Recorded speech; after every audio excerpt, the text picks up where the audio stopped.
Just another look in the engine bay. As you can see, there's your spare propellers. E-series generator in the sound shield. Fire suppression system has recently been serviced. Charge master.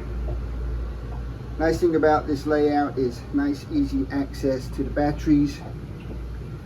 Glendenning engine Showmaster recoiler bucket right here.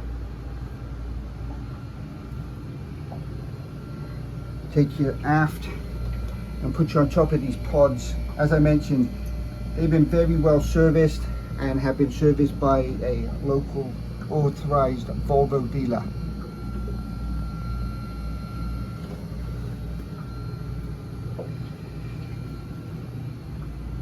I think if I remember, there's about 30 hours on the oils, so the oils are ready for survey and oil samples.